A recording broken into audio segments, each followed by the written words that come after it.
નમસ્કાર મિત્રો, હું રજનીકાંત સેન્જરિયા રેખાબેન નર્સરીમાંથી આપણી સાથે વાત કરી છે. મિત્રો, આજ આપણે કેવી વાત કરવાના છીએ કે તમે જાણશો તો તમે કે હાથે કરીને કુવાડી પર પગ ઉપર કુવાડી મારી, તો એવી જ આજ વાત લઈને આપણે આવ્યા છે કે અમારી જે આ નર્સરી છે ને એમાં અમે પ્રયોગ કર્યો, અને પ્રયોગ કેટલો લાભકારક રહ્યો અને હાનિકારક રહ્યો એ આજ આપણે હું તમને જણાવીશ. તો મિત્રો, તમે અમારી ચેનલમાં પહેલી વાર હોય તો અમારી ચેનલ લાઈક કરો, શેર કરો અને સબસ્ક્રાઈબ કરો, જેથી આંબાને લગતા અને ખેતીને લગતા વિડીયો તમને મળતા રહે. તો મિત્રો, તમે જુઓ કે મારી પાછળ છે ને જે કેરીઓ દેખાય છે ને એ અખતરાનું પરિણામ કે અખતરા વગરનું છે એનું હું તમને આજે બતાવું છું. તમે જોઈ ગયા છો આ કેરી આની અંદર આટલી છે, બરાબર, અને બધી નીચે નીચે, બરાબર, આમાં પણ એમ જ છે. તમે જોઈ શકો છો કે આ બધી કેરીઓ, આંબા મોટા નથી બહુ, છતાં એની અંદર તો માલ છે. તો મિત્રો, હવે આપણે વધુ વાત ન કરતા આગળ વધીએ અને જણાવીએ કે અમારું જે આ રિઝલ્ટ છે એ કેવું રહ્યું. તો ચાલો હવે આજ બે કેરીના ઝુમખા સાથે લેતા જઈએ અને જોતા જઈએ. છે ને મિત્રો, અરમાન ખુશ થઈ જાય. જ્યારે કોઈ વ્યક્તિ સફળ થાય ને એટલે આપણે બધાને આનંદ થાય અને એને આપણે વખાણ કરીએ. એટલે આપણે કોઈ દી એવું વિચાર્યું નહીં કે કોઈ એક સફળ વ્યક્તિ હોય છે ને એ સીધો ડાયરેક્ટ સફળ થતો નથી. એની પાછળ એની ઘણી મહેનત હોય છે, અને ઘણી મહેનત પછી એ વ્યક્તિ સફળ થાય છે. એટલે આ સફળતાની પાછળનું રહસ્ય એને જ ખબર હોય છે, અને આપણે તો ફક્ત એની સફળતા પછી જ તાલીઓના ખાલી ગડગડાટથી વધાવતા હોય છે. તો આવી જ એક આપણે વાત કરવા જઈ રહ્યા છીએ કે સફળતા મળે તો આપને આનંદ થાય, અને આનંદ તો થાય પણ આપણે કંઈક સારું કર્યું છે તો બીજાને પણ સારું કરાવી એવી ઈચ્છાઓ વ્યક્ત થાય. એટલે કહેવાનો મતલબ એવો કે ખેડૂતના દીકરા છીએ એટલે ખેડૂતને છેતરાય નહીં. જો આપણે કંઈક એવું કંઈક કરી લીધું હોય તો આપને એનો આનંદ થાય, અને આપણે એની નુકસાની વેઠી હોય, અને એના જે પરિણામ આવે પછી આપણે આપણા ખેડૂત તરફ કે લોકો કે સમાજમાં મૂકીએ તો એની સફળતા મળે. જ્યારે આપણે પોતે આવા પ્રયોગ કરી અને મહેનત કરતા હોય છે ને ત્યારે આ સમાજ આપને આપણે હાંસી ઉડાવતો છે, અને આપણે હાંસીને આપણે આજ વાત કરી જઈ રહ્યા છે કે મારી નર્સરી એ મારી પ્રયોગશાળા. હું જ મારી નર્સરીની અંદર કે મારા બગીચામાં કે મારા ખેતરની અંદર જો કોઈ પ્રયોગ કરું અને એના પરિણામો કેવા છે એ બધા સમક્ષ મૂકું, એવી અભિલાષા સાથે હું આ પ્રયત્ન કરતો રહ્યો છું અને કરતો રહીશ. તો મિત્રો, એનું આજ પરિણામ શું એ આપણે આગળ જાણીએ. આમ જોઈએ ને તો આપણી દેશી ભાષામાં કંઈક અખતરા, અને અખતરાના છે ને ખતરા હોય, એટલે અખતરો ન કરાય. પણ આપણે અખતરો કર્યો, એનું પરિણામ આપણી સમક્ષ આવ્યું. તો સફળ આવ્યું કે નિષ્ફળ એ આપણે આગળ જોઈએ.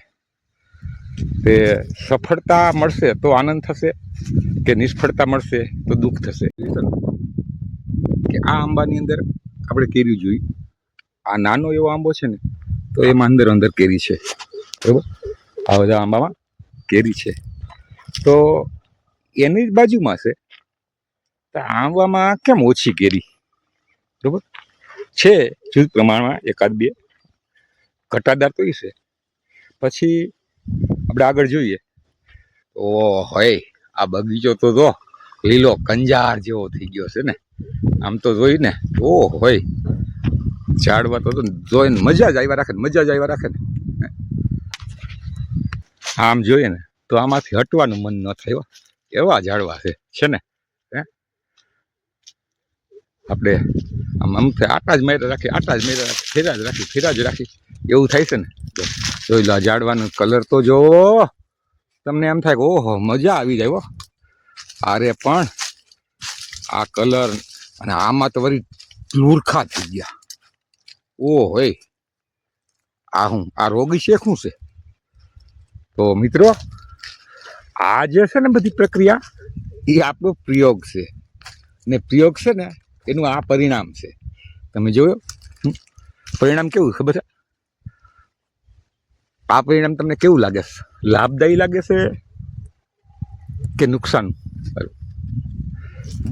તો હાલો આપણે આગળ વધી અને જરાક કમ્પેરિઝન કરીએ. એટલે આ તુલનામાં વાત કરું તો સરખામણી કરીએ બેસ, બરાબર. સરખામણી કરતા શું પરિણામ મળ્યું એ આપણે આગળ જોઈએ. ઘણા મિત્રો એવા ઉતાવળા હોય છે તો એવું વિચારતા હશે આ કહેવાનું છે કંઈ નથી, ના લાંબુ લાંબુ કરી જાય છે. પણ એની પાછળ જ કારણ છે કે સફળ થવું હોય તો થોડીક રાહ જોવી પડે ને રાહ જોયા પછી જ સફળતા મળે. તો એવું જ કંઈક આપણે આજ કરી રહ્યા છીએ. તો સફળતા થવા માટે રાહ જોવી પડે, પ્રયત્ન કરવો પડે અને પછી જ આપણે એનું પરિણામ ભોગવી શકીએ. અને સીધું સીધું ઝડપથી પરિણામ લેવા જઈશું ને તો એનું પરિણામ મળતું નથી. અને મળે તો કંઈ ફાયદારૂપ હોતું નથી, ક્ષણિક પૂરતું હોય છે. તો મિત્રો ચાલો આપણે હવે આગળ આનું પરિણામ શું એની વાતો કરીએ.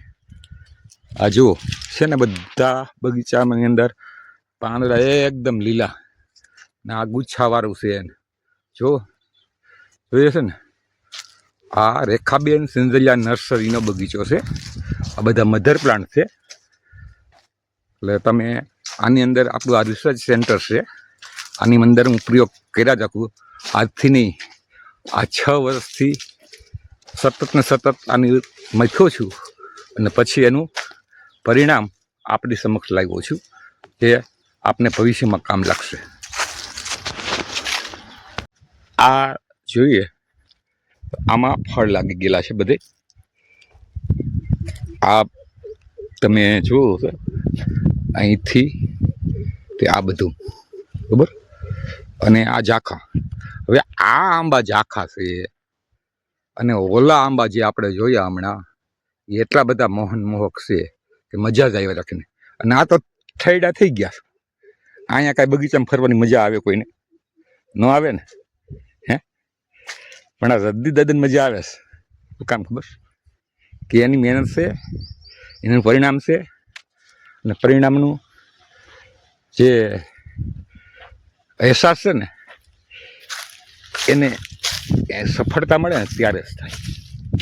અને નુકસાની પણ થાય, પણ પ્રયોગ કરતા હોય ત્યારે નુકસાન સહેવાની આપણી શક્તિ હોય ને તો જ કરીએ ગાય. કારણ કે જાણી જોઈને કર્યું હોય છે, આંખો વિચે નથી કર્યું, જાણી જોઈને કર્યું છે. એટલા માટે આપણને આનો રસ કે શોખ નથી. તો મિત્રો આ ઝાખા ઝાખા આંબા કેરીયું છે પણ આંબામાં કાંઈ નથી. જોઈ લ્યો છે ને લીલા છે થોડા ઘણા, એનાથી બીજું કાંઈ છે નહીં. હવે આમાં કેરીયું છે એટલી કેરીયું થાય હું એવું આપણે વિચારતા હોય છે. આવડા બધા આંબામાં એટલી કેરીયું. તો મિત્રો વાત એવી છે કે આપણે ફરતા ફરતા ફરતા અહીં આંબે પહોંચી ગયા. અને આ જે બધા આંબા છે ને એનું હું આગળ તમને વિહંગાવલોકન કરાવું આગળથી કે જોઈએ આપણે.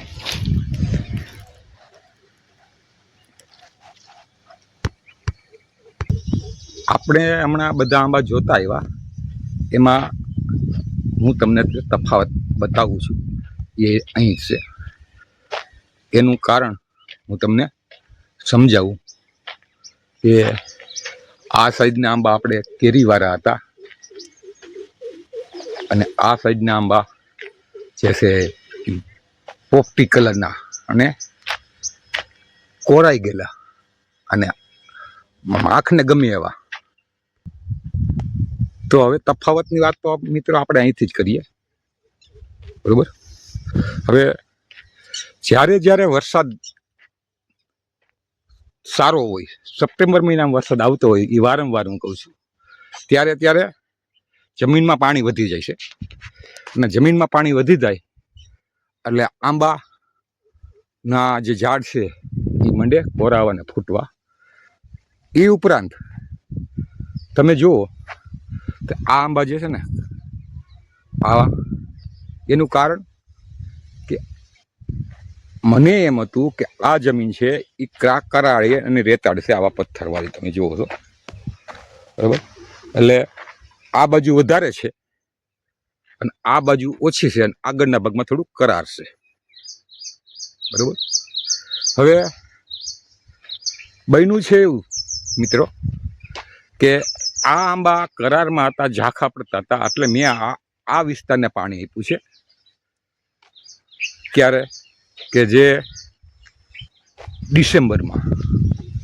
એટલે આ આંબા ઝાંખા પડતા હતા એટલે એને પાણી આપ્યું, કારણ કે કરાર નીચે જમીન કરાશે, જમીન ફાટશે, મૂળિયા તળશે એવી ભીતિથી પાણી એમાં વધી ગયું. આ આંબા ટાસમાં જ છે, છતાં ગમે એ થાય આને પાણી આપવું નથી. કદાચ સુકાઈ જાય ને તોય પાણી આપવું નથી. એટલે એવું વિચાર્યું અને આ આખી લાઈનને આપણે પાણી આપ્યું જ નહીં. તો એના પરિણામ સ્વરૂપે આપણે આ છે ને એ જોઈએ ને, એ ઝાંખા ભલે પણ કેરીવાળા આંબા, અને આને જે આપણે જોઈએ છે એ રૂડા રૂપાળા દેખાવડાને બધાને મનમોહક લાગે છે, પણ કેરી વગરના. આ એનું પરિણામ છે. એટલે મિત્રો, કહેવાનું મારું તાત્પર્ય એવું છે, તમારી જમીન સારી એવી હોય કે ટાઈસવાળી હોય કે પથ્થરવાળી હોય, ચોમાસાની અંદર જ્યારે જ્યારે વરસાદ પડ્યો હોય વધારે, ત્યારે કોઈ પણ વિસ્તારની જમીનમાં 3 વર્ષ પછી કે 4 વર્ષના જો આંબા હોય તો એને પાણી આપતા નહીં.